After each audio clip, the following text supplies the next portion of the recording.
Bienvenidos al mundo de las sombras. Asesinos en serie que conmocionaron al mundo. Se considera asesino en serie aquella persona que comete una serie de asesinatos, matando a 3 o más personas en un lapso de un mes o más, con un descanso significativo entre cada crimen. Los asesinatos generalmente se cometen como eventos separados y sus responsables pueden presentar diversos grados de enfermedad mental o psicopatía, que puede contribuir a su comportamiento homicida. A lo largo de la historia hemos conocido asesinos que han torturado y matado a personas, y la mayoría de los homicidios en serie han incluido el contacto sexual con la víctima. El ejemplo del criminal estadounidense H.H. Holmes, también conocido como Dr. Henry Howard Holmes o Dr. Holmes, nos sirve para empezar la lista, pues fue uno de los primeros asesinos en serie documentados en el sentido moderno del término. Se cree que mató a más de 200 personas a finales del siglo XIX, aunque él solo confesó haber cometido 27 asesinatos y 50 intentos de asesinato. Ya en el siglo XX, merece un lugar destacado Ted Bundy, uno de los asesinos en serie más malvados y más enigmáticos que haya conocido la humanidad. Psicólogo de profesión y asesino en serie en su tiempo libre, fueron confirmados hasta 36 asesinatos, pero según los analistas la cifra real superaría las 100 víctimas. Era educado, inteligente y bien parecido, pero durante 4 años una mujer tras otra caía en sus redes y no vivía para contarlo. ¿Quieres saber quiénes son los asesinos en serie más malvados de todos los tiempos? ¿Qué motivación les lleva a quitarle la vida a otro ser humano? Es difícil de responder, lo que sí sabemos es que el ser humano es capaz de cometer actos horripilantes. Hoy repasamos algunos de los asesinos en serie más crueles en la historia reciente. Número 5. El asesino del Zodíaco. Sin duda uno de los asesinos en serie más mediáticos de la historia. Aterrorizó el norte de California entre diciembre de 1968 y octubre de 1969. Se dedicaba a mandar cartas a la policía y a los periódicos para contar con todo detalle los crímenes que iba cometiendo. Además, acompañaba sus letras con diversos criptogramas donde se descifraba su identidad. A día de hoy el asesino del Zodíaco sigue suelto, pues jamás fue capturado ni se logró descifrar su identidad. En sus cartas escribía cosas como: me gusta matar gente porque es mucho más divertido que matar animales salvajes en el bosque, porque el hombre es el animal más peligroso de todos. Matar algo es la experiencia más excitante. Es aún mejor que acostarse con una chica. Y la mejor parte es que cuando me muera voy a renacer en el paraíso y todos los que he matado serán mis súbditos. No daré mi nombre porque ustedes tratarán de retrasar o detener mi recolección de súbditos para mi vida en el más allá, decía el asesino, que escogía a sus víctimas ayudándose de la astrología, de ahí su apodo. Entre sus víctimas se encontraban varias parejas de jóvenes y un taxista. Según él, habría asesinado a 37 personas. El sospechoso principal fue Arthur Leigh Gallen, pero fue absuelto finalmente por falta de pruebas. El símbolo reticular usado por el Zodíaco para firmar sus cartas, tomado del logotipo de la firma relojera Zodiac. El 1 de agosto de 1969 3 cartas escritas por Zodíaco llegaron a las redacciones del Vallejo Times Herald, el San Francisco Chronicle y el San Francisco Examiner. En ellas, casi idénticas entre sí, reconocía los 3 crímenes e incluía un criptograma de 360 caracteres que desvelaba su identidad. Zodíaco fue muy claro: o las cartas se publicaban en primera plana, o ese mismo fin de semana mataría a 12 personas. Los asesinatos, por suerte, no se llevaron a cabo, pero las cartas pudieron leerse en la primera plana de los periódicos. Conforme se observó al respecto, aquella amenaza conformaría únicamente la primera muestra dentro de una sucesión de alardes y chapuzas que, en el marco de un perverso juego del gato y el ratón, la vanidad del psicópata emprendió, aún a riesgo de dejar indicios aptos para conducir finalmente a su arresto. 3 días más tarde, otra carta llegó a la redacción del San Francisco Examiner. Querido editor, este es el Zodíaco. Era el inicio de una carta escrita en respuesta al jefe Stiltz de Vallejo, el cual pidió más detalles para probar que era el asesino de Faraday, Jensen y Ferrin. El 8 de agosto de 1969, una semana después de que se recibiera el criptograma, Donald y Betty Arden, un matrimonio de Salinas, descifraron el criptograma de 4 408 símbolos.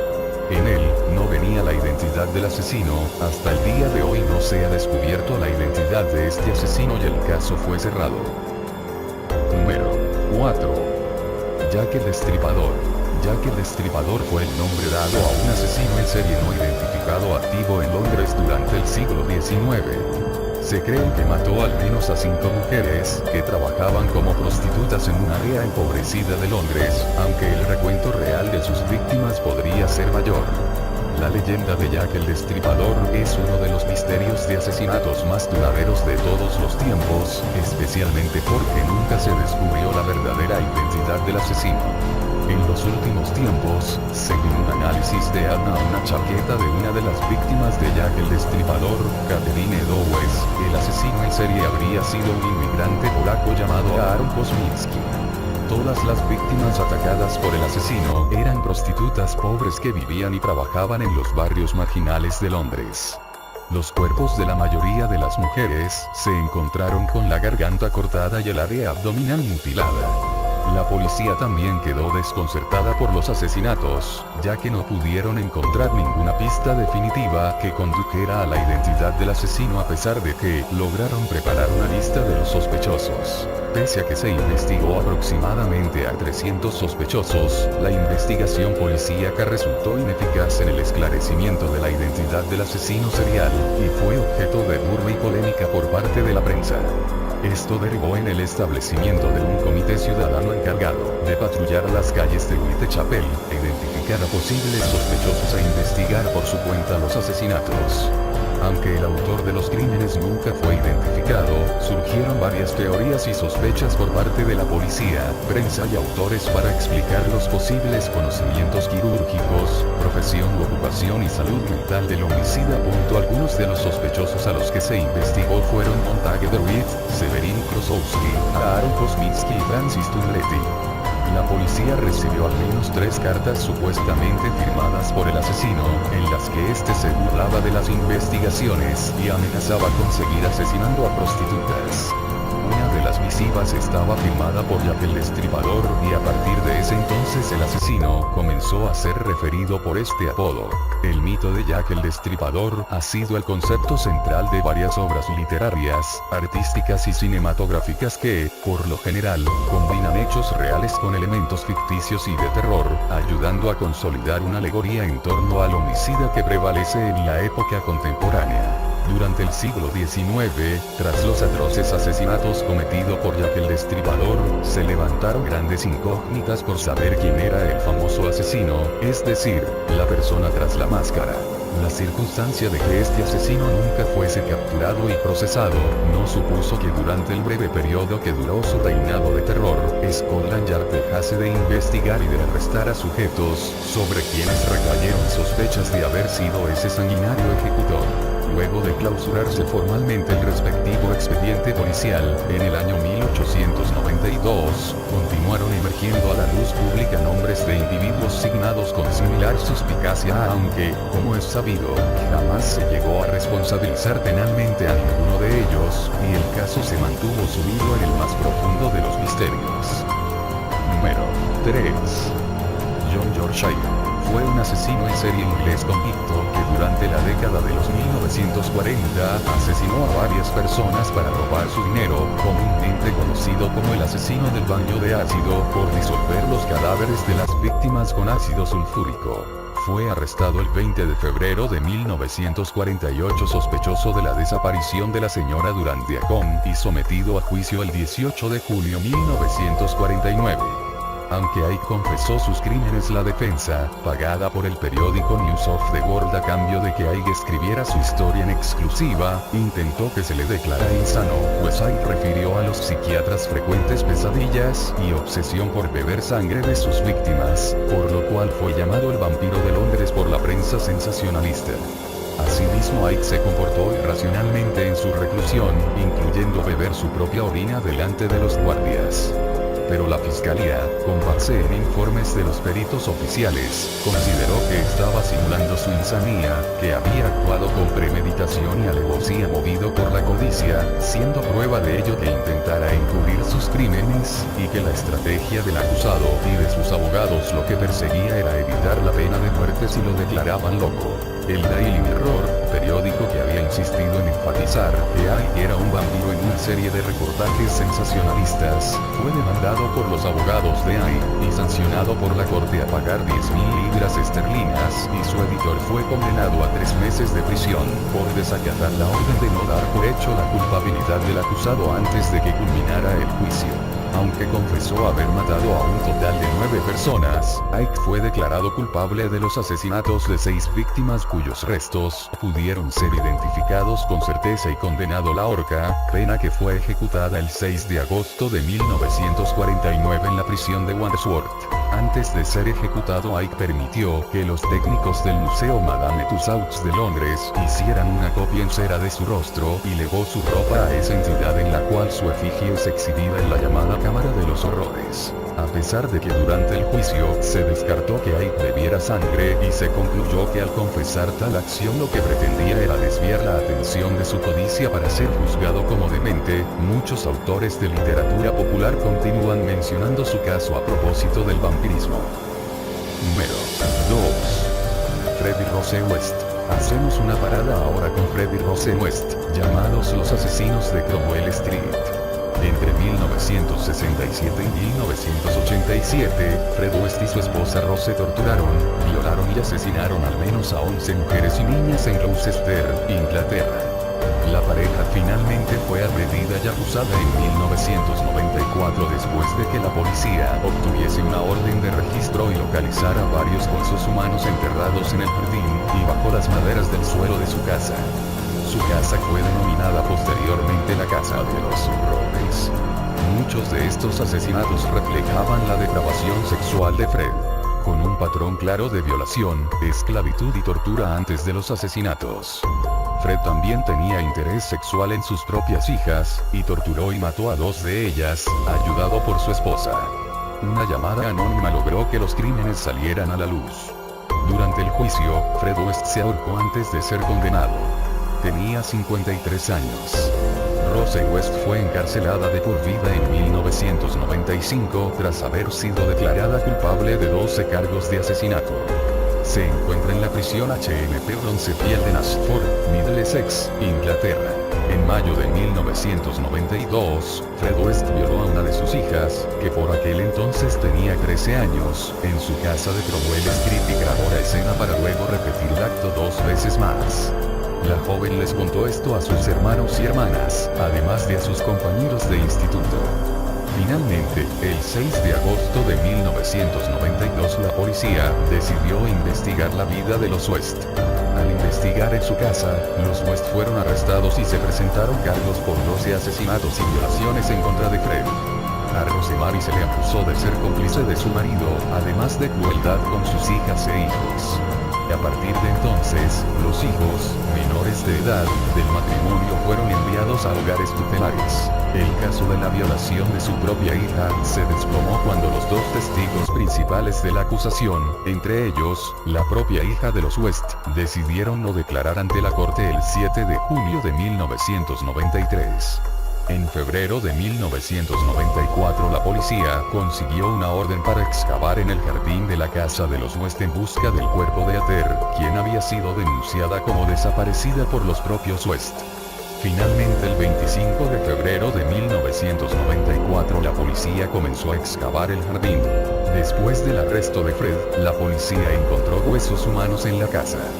Más tarde, Fred confesaría el asesinato de su hija para luego retractarse y, de nuevo, volver a confesarlo sin acusar a su esposa Rose. Rosemary no fue arrestada hasta abril de 1994. Inicialmente fue acusada de abusos sexuales, pero más tarde también lo fue de asesinato. Más cuerpos fueron descubiertos y el 4 de marzo de 1994, Fred West confesó 9 asesinatos más. Uno de ellos fue el asesinato de su primera esposa, Anne Fall. Fred y Rose fueron llevados a juicio en una corte de magistrado en Gloucester el 30 de julio de 1994. Fred fue acusado de 11 muertes y Rosemary de 10. Inmediatamente después, Fred fue rearrestado en sospecha de otro asesinato cuando se descubrió el cuerpo de su primera esposa, Anne Fall, el 7 de julio de 1994. En el atardecer del 3 de julio de 1994, Fred fue acusado oficialmente de la muerte de esta mujer. La mañana siguiente, Fred fue llevado nuevamente a la prisión de Winson Green en Birmingham, donde había estado confinado varias semanas antes de la audiencia. El 1 de enero de 1995, Fred West se ahorcó en su celda de la prisión de Winson Green.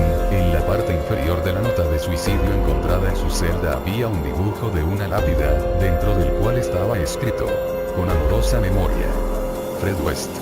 Rose West. Descansa en paz donde no cae la sombra. En perfecta paz él espera a Rose, su esposa. A su funeral, llevado a cabo el 29 de marzo de 1995 en la ciudad de Coventry, solo asistieron 3 de sus hijos. Fred West fue cremado.